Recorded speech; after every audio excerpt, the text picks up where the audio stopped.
विधायक जी, जिस तरीके से समाज सेवी राहुल सिंह ने ये कंबल वितरण का कार्यक्रम किया और जैसे कि बिटिया होने के उपलक्ष्य में ये कार्यक्रम रखा गया है, क्या कहना चाहेंगे आप? बहुत अच्छी मिसाल पेश की राहुल सिंह जी ने और समाज में एक अच्छा संदेश गया है।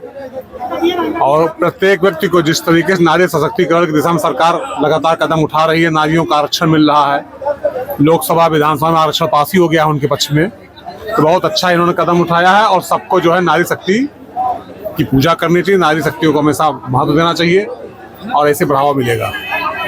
खबर ये भी चल रही है कि एक राजनीतिक पारी की शुरुआत हो रही है राहुल सिंह के यहाँ से। अब इसको आप पत्रकार लोग हैं, चाहे जिस तरीके से घुमा फिरा के देखिए, लेकिन समाज सेवा राहुल सिंह जी कर रहे हैं और ये समाज सेवा अच्छी चीज होती है।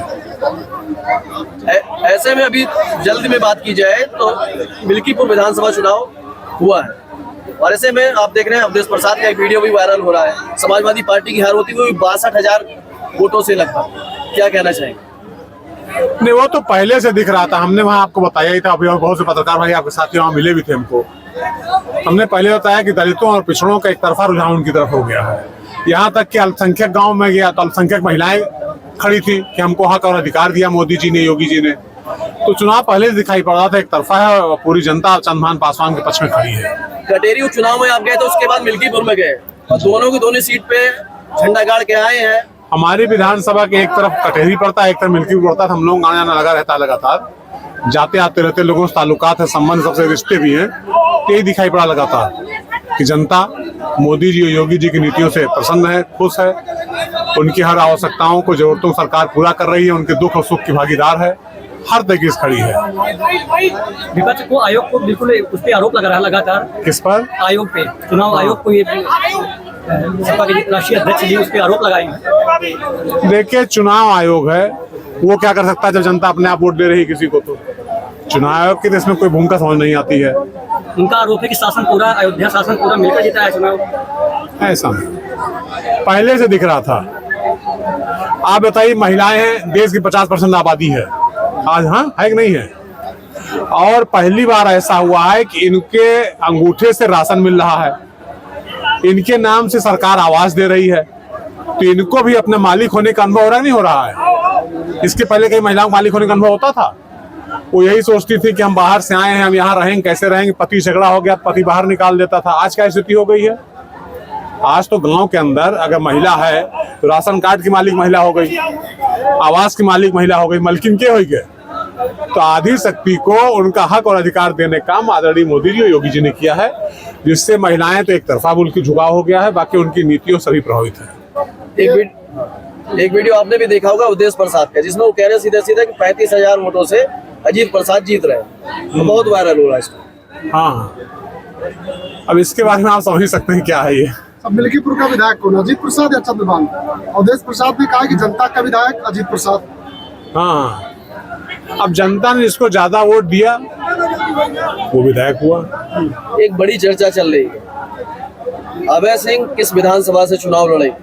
चर्चा ये 5 विधानसभा में चल रही है अयोध्या की बात। अब ये चर्चा आप स्वयं कर रहे होंगे, हम तो यही गोसाईगंज में यही टहल घूम रहे हैं, यही लोगों की सेवा कर रहे हैं शुरुआत से, शुरू से ही। मिल्कीपुर में भी आपसे सवाल होता तो आप कह रहे रिश्तेदारी में आए हुए थे। हाँ हाँ, हमारी 3 बुआ उनकी शादी, हमारे यहाँ बहनों की बेटियों की शादी सभी मिल्कीपुर में हुई है। मिल्कीपुर। राहुल सिंह राजनीतिक पारी की शुरुआत कर रहे हैं क्या?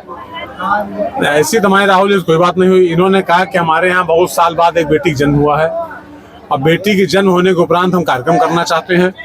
हमने इनको बहुत बधाई दिया कि आप बहुत शानदार काम करने के लिए जा रहे हैं और एक मिसाल पेश करेंगे, और लोगों को भी इसी तरीके से महिलाओं को बढ़ाना चाहिए, मदद करनी चाहिए।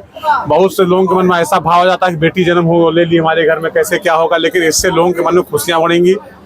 जो समाज के मजबूत वर्ग होते हैं उनको देख करके लोग इंस्पायर होते हैं, प्रेरित होते हैं कि जब वो ऐसे कर रहे हैं तो हम भी बेटी के खाने पे अपने परिवार में ऐसा करेंगे। बेटियों के लिए अच्छा समय है। 2027 विधानसभा चुनाव से पहले क्या पीडीए फेल होता हुआ दिखाई दे रहा है? देखिए, पीडीए कुछ है नहीं, 2 वर्गों का वो गठबंधन है जिसको पीडीए नाम दिया जाता है। पीडीए नाम एक धोखा है, उसमें दलित साथ कोई अत्याचार होता है तो कोई नहीं खड़ा होता है, कहार कोहार लोहार बढ़ई नाव से अत्याचार होता तो नहीं खड़े होते हैं। अभी निषाद समाज के साथ देखिए, मोहित खान ने जो घटना घटाई, हाँ, उसमें कोई निषाद समाज की बेटी के साथ खड़ा हुआ? जो पीडीए नारा देते हैं। मिल्कीपुर में रेवतीगंज में जिस तरीके से पीडीए के साथ गलत होता है, उसके बाद अवधेश प्रसाद को वहां भी दौड़ाया जाता है, पहुंचते नहीं है। हाँ, तो कोई खड़ा हो रहा है, तो ये सिर्फ एक धोखा है और लोगों को गुमराह करने का तरीका है। बीजेपी की सरकार क्या देखी जा रही है कि क्या 27 में भाजपा के सरकार चुनाव लड़ेगी आप गोसाईगंज से? 27 चुनाव 2 साल बाद है, चुनाव गोसाईगंज से ही लड़ेंगे। पार्टी क्या रहेगी लोग जानना चाह रहे हैं। लोग जानना चाहते हैं। अभी तो